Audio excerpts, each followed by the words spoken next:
So, Sister Rewatch, Season 4, Episode 8, No Place Like Home.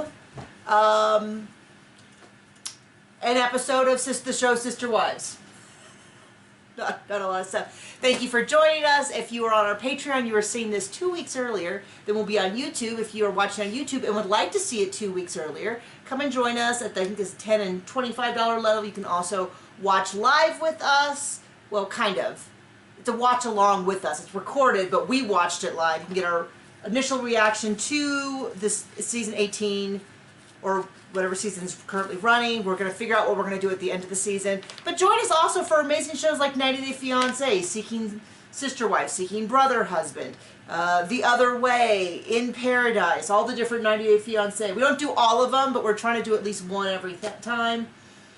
John's really excited about this. He told me that, you know, until we started doing these recaps of 90 Day Fiancé, his life really had no purpose. And now he has meaning. So join us for that. So let's get to the important stuff. No gloves this episode. Although, no gloves, but another convertible? No, not another. The original. Well, so a couple of episodes ago, or a month ago, or 2 seasons ago, I have no clue, I've lost track of time, he got a new convertible. This episode, they heavily featured the original white, you think it's a Lexus? It is a Lexus. Lexus convertible. So does he have 2 convertibles? Did he sell the other one? I don't get it. I know at this point they were making big TLC money, but the fact that Janelle has no assets, and Cody always had multiple cars and multiple convertibles, and, you know, just really upsets me. So the other important thing is there's no fake tears from Robin. Somebody said, why don't we call those theatrical tears? But I don't want to put that on theater people who can actually act. Unlike the theater. Robin, who can't actually fake cry. So Janelle's teenager and Mary's child go. So I was curious, and I was like, it's kind of the older teenagers, but none of Christine's kids go. So Aspen doesn't go, McKelty doesn't go, and I think Dayton would have been too young for this group, and he didn't really have any memories there. So what was interesting is they're going to visit their grandma, who is Grandma Bonnie. Clearly, they have a good relationship with Mary's family because they're hanging out with Grandma Bonnie, Uncle Nathan, who we see quite a bit in season 18. We meet Rebecca, who's Mary's sister. Don't you say it. You just leave it be. I didn't say anything. Uncle Adam, who's, I think, I didn't write it down, Mary's brother. And they all talk about the tensions with Utah, how they're feeling, how difficult it was. And there's this long scene of Hunter being miserable and Cody really hassling him. Oh, you're just going to sit in your room and be sad? And I was like, interesting. I think Cody should give Cody that conversation. Oh, so you're just going to sit around and be mad because one of your wives left? Man up and do something. And it's like a... Well, he can't. And let me put it this way. And if I have pity for someone, Hunter being tore away from his home, moved with no resources because he's like 15, 16, so he can't move out on his own, get a job, change his life in any way. He has very little control. Or Cody, a grown, large man who has all the freedom in the world. Great pecs and a 6-pack abs. And a knife in the kidney and a knife in the heart. I've been working, this is so dumb, so we want to start making some merch. And so I've been thinking of merch ideas, and I wanted to do... So we're going to do... What merch do you want to do? Is it as terrible as my sister wives' closet? I think it would be better because it won't cost $400 or $500. It might be as ugly as though. Do we need a jeweler to pay so you can come make our crap? So we're going to get to that in a second about the fact that I had forgotten they originally were going to partner with some random jeweler, and I'm guessing the jeweler was like, "This stuff's shit." Oh. I'm so sorry. I try not to cuss on my videos. I apologize. But will it pay for our other businesses? Quite a theme for this episode, which is cursing, which means I cannot get it all high and mighty when Logan curses later on. I apologize for that. If I was better at editing, I would edit that out. Oh, you can do that now. Do you want me to go do that? We'll discuss it later. We'll discuss it. I guess you now know one way or the other. Should I stop and start from the beginning? No. Okay. No, what was I saying before I just shocked myself with my own cursing? Oh, that was so inappropriate. Well, you just said, me. Shut up. Shut up. Shut up. Shut up. Shut up. I'm so befuddled. I don't know what I was saying. What were we talking? I know we were talking about the show. I'm pretty sure we were talking about Cody getting his pencil wet. I don't think we were. Oh Patreon no, he or hasn't something? said that about his kids yet. So in this season that we're recapping right now. Oh, I'm having such a hard time with this. Anyway, we'll just keep going. So it's this big deal about how Hunter's just been a whiny little guy because he is so upset that his entire life was upheaval and his dad's a trash monster. Moron. Oh, you really threw me off, and it's really bugging my brain. So they all go up. They're gonna go. They're gonna stay with the family. Stop it! Cussing. Stop it! So they get there. We'll see if the Patreon hates it. I might have to pull the video down and re-upload it for YouTube. I'm so upset. So Hunter. So they have this whole. This is when they have the whole big prank where they say that Hunter got arrested for being out past curfew, drinking, and ha ha ha. So very funny. Then we cut over to the storyline where Robin's like, we want to have this women's boutique. So we went to our friend, this local jeweler, and I'm like, every time they turn around, they're starting a business with some stranger. And you and I are like so suspicious of even people we know.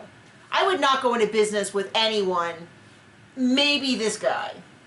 I'm kidding. We're already there. Everything we do is a business. No, but I mean, my point is, it's like funny that they just, every time they turn around, they're like, oh, he's an expertise. And first of all, she's like, well, I wanted to have him make a prototype. And my first thought is, that's not how you do this. Well, everything she's doing wrong. But you don't just go to someone, because if you go to a jeweler... But she's wetting the right pencil, so she gets to do whatever the F she wants. Oh, and it's so clear. This whole episode, Cody has only eyes for her. What's interesting, though, is that we didn't any episode where it features Cody's family, we don't hear nearly as much from Robin barking on about how things work. I don't think his family is... I don't know, but I noticed when they went to Wyoming, Robin tells us how everything works. They went to Wyoming, we heard almost nothing from it. When Cody's brothers visited, we heard almost nothing from Robin. And then in this episode, we heard nothing from Robin. So wouldn't that be nice? I'm kind of a fan of Cody's family. Or Mary's family, or any family. So... they go to the local jeweler, and she gets prototypes made. Now, here's the deal with the local jeweler. They'll make whatever you want. They charge by the material and usually by the time. They'll make the most impractical, unmarketable things. So crap. When you make something to sell, you've got to kind of balance out the choice between, like, this thing is super time intensive and expensive, and this nearly comparable, like, clasp or material looks just as good, but is significantly more time efficient. And most importantly, you should probably find out if there's a market that you can sell this crap to. So she's like, here are my designs, and it's like a half a page of sketches of an S and a W. And then Mary goes in this whole thing about... strong women. SW, so it can be sister wives or it can be strong women. And it looks like more like Superwoman. And then that's what she says going on, like, we're all super women, and then she tells this story about how when she... I'd say it stands for something more like stupid woman. When they were, like, Janelle and Mary, who worked outside the house, I think more than Christine, were saying how, like, Janelle, everyone thought she was so amazing because she had 6 kids at home, she never missed work, she was never late, all this stuff, and because no one knew that she had... Christine basically doing half of that for her. But it was funny because you watch it, all Robin does is turn to Cody for approval, and Cody's just staring at her like this the whole time she's talking. Like, he's not engaging with the other wives. And then later on, since the teenagers are off, I think it must have been spring break, I didn't see Robin's kids, so I wonder if they were up with their biological father. I don't know, I didn't look real carefully, but they go golfing, and they break into, it looked like 3 teams, it looked like Mary had a team, Janelle had a team, Mary had a team, and then Cody and Robin were together. And I, like, looked at every single scene. Robin was never more than 2 feet away. Like, she's not taking care of the other kids, she's not getting involved with them, she is stuck at his side the whole time. And you know what, I'm going to say it, it's not that bad of a thing if they were monogamous. Like, John and I, when we go, like, we help with the kids' church. And we do a lot of, like, when we take them out to, like, go play, which they always complain about. Not all of them complain, but they'll be like, this is so boring, there's nothing to do. I'm like... So typical kids. Typical kid. Yeah, very, very age-appropriate behavior. This is not a slam on them. But we'll be like, you know, the lady in charge goes, I just always tell them they're welcome to go back and sit with their parents in adult church. Oh, I didn't know. That's I didn't know. our son got returned to us once, and that's what happened. Yeah. Was he didn't want to do something. And she's like, well, do you want to go back and sit with your parents? And he's like, yes! Because he's like a big yes guy.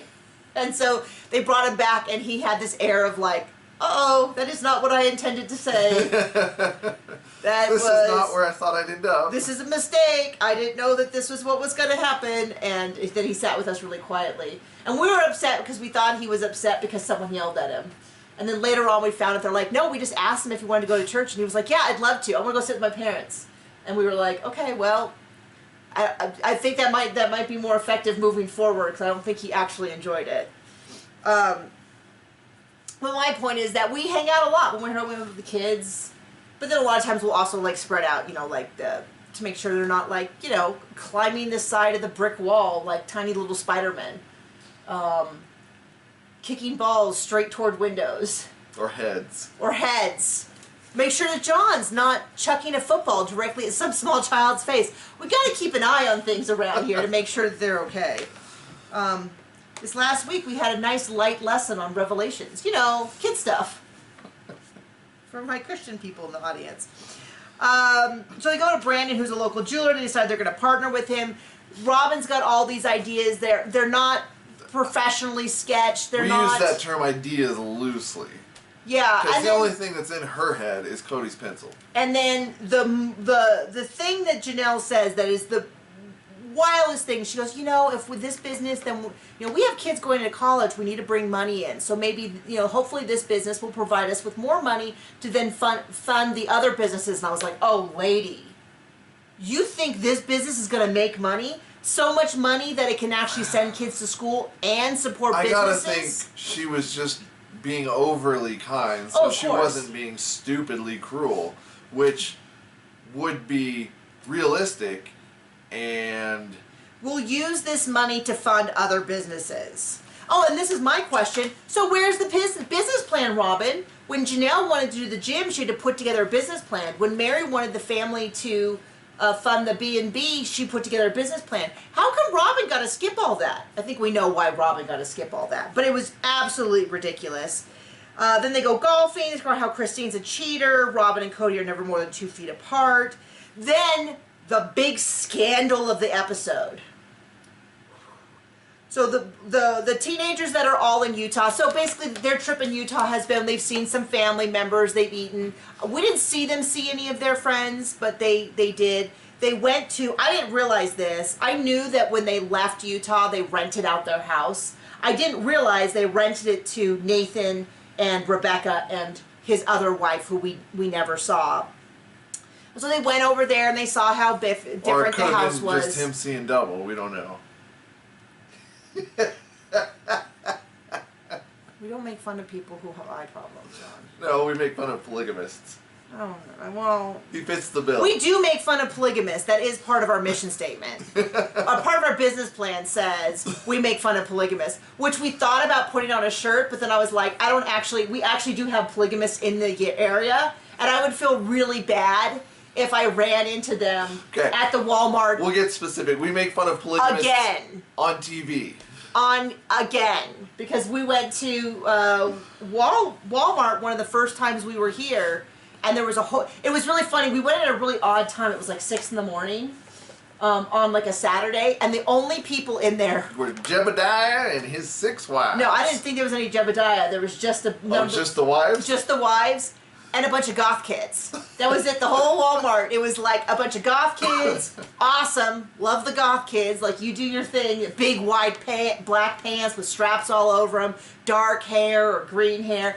Great look. And then right next to them, like, 50 women all in, like, very puritanical clothing. Like puritanical. Wow. That was such a good word for that. Like the little hat things and... just very much, and then we very much House on the Prairie polygamy. We always always tell the story, so we won't tell the whole story again, but when we were looking at houses, we did see a polygamous house. Oh, yes, we did. And it was really fun, and our real estate agent didn't fully believe us, because we were like, this is so weird. Why is there one bedroom upstairs? There's this long, skinny bedroom with bunk beds on each side. 6 bunk beds, at least. Like 16 bunk beds, I feel. It was like a lot. You're like, wow, that's a lot of... And like 6 more single beds. Yeah, just a ton of them. All in one room. Huge. And I'm like, family retreat? And we saw a master bedroom that was obviously being used. Like, it was not... We saw 2 master bedrooms that were obviously being used. We saw a master bedroom that was being used. One not basement wife, and one for the basement wife. And then in the basement, they were refinishing, and there was a second one, and I'm like, this is clearly a second master. Like, there's indents on both sides, the bed was unmade, and we asked him, we go, that's so weird, why do they have a second master? And he's like, well, you know, it was summer. He goes, you know, it does get hot here in summer, maybe they moved downstairs. And I was like, no, they're clearly being slept. Both beds are being used. And then we were like, oh my gosh, we think it's a polygamous house. And our realtor thought we were crazy. He was like, what is going on? But then we went upstairs and we found a bunch of tracts, like so if you're not familiar with tracts, are like those skinny things that you get that are like join our cult. or religion. I've given out tracts when I was in junior high, but they're like basically like, would you like to learn about our Lord and Savior, Jesus Christ? In this case, it was like, would you like to learn about, I wasn't saying specifically polygamy, but it was more LDS. Do you want to learn how you can get your pencil wet by multiple women and it's okay with God? So anyway, we were like, oh my gosh, we could buy a polygamous house. But it wasn't. It was not for us. It was not for us. There was a number of other issues. But we were like, well, we could put your mom downstairs. It like wasn't finished. The walls only went like, they didn't go all the way to the roof, which seems like the ceiling. Sorry, to the ceiling, which was the floor of the main level. Anyway, so the older kids go to Lake Utah. Hunter is complaining it's so cold, this is so dumb, let's pack it up, let's get out of here. And Logan's like, will you guys just quit whining, it's just fine, it's not that cold. And eventually, he drops the bomb of the century. You all need a big glass of man the F up. Of course, he did not. He cursed. Which I cannot be. Now that I have dropped a bomb on our video, probably get us demonetized. We'll probably lose 100 subscribers. Oh, you're just going to beep it out. 1,000 subscribers. We'll see. I don't really want to. But we'll see. Yeah, and they are shocked. Logan, we don't use that kind of language. And then it cuts to the parents discussing it, and Christine's a little like, you know, he's there to inspire them, not to drag them down. And Janelle's like, Logan's been experimenting with some language, especially here in Vegas. They hear more language than we hear it in Utah, and he's been experimenting. And I'm just not reacting because I know that's not part of his character. Cut to season 18. I know. Janelle tells Cody to F off. A couple times. A couple times. So in 17 too. I mean, she is. So now I think some of that is also cultural, because I think I also thought it was more surprising when I saw that the first time than now.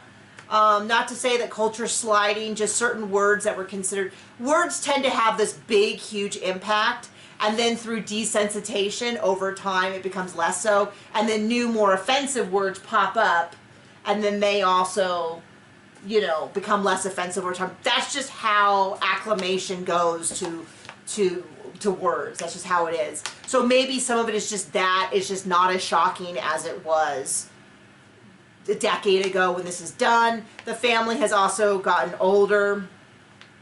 Janelle has gone through some things the past decade. We've all gone through some things in the past decade, but anyway, it was a big deal. The kids do extensively, and this is a topic that I actually want to discuss, maybe I'll bring it up on TikTok, is they explicitly say, my dad has never forced us that we have to go into polygamy. He wants us to be happy and to be healthy, and we have all the choices. I don't think Cody feels that way about him and Robin's kids. I think Robin is pretty hard pushing the polygamy thing. I remember at one of Solomon's, I'm sorry, did I spit on you a little? Polygamy. Ugh. At one of Solomon's early birthday parties, her wish for him is that he finds the loves of his life. So she's like, I don't know how much she's pushing it behind the scenes. I don't think we'll ever know unless one of the kids come out, because I think that they know that it would be an unpopular, and especially given the way their own family has fallen apart and how poorly Cody has handled it. And she's always been a real Nope, John. Nope. box. Square. If you're big on TikTok, you may recognize that reference. Speaking of words that have popped up that are more offensive. And I'm trying to see what these. Try to decipher it. I don't have the key. Cody's mission is to get back into the one home, which I understand why Christine rejected it in season 16. But I do think the fact that I think a huge part of it is that Robin never lived in one home with them. But I don't know that she could have. You know, she didn't like other kids, the way the other kids talked to her kids, the way the other mothers disciplined her kids, the way the other kids disciplined their kids. Or acted like her house was part of their home. Yeah. Which clearly it wasn't. I think it would have been a really big disaster if they had shared a home with Robin, but I also think it's the only thing that would have worked to integrate her into the family. So anyway, Cody still has that dream, but now they're talking about getting into those 4 lots. They haven't really discussed those lots with us, but they did show it to us. I guess we don't see it this season because the season's almost over. Now we're going to have a couple of like tell-all sort of things, which I'm going to die watching because it's so much garbage. So much of it is like,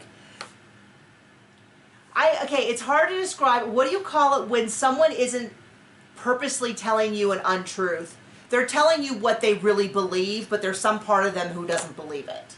So like Christine saying that she's really happy in all this marriage. I believe that's called a hypocrite.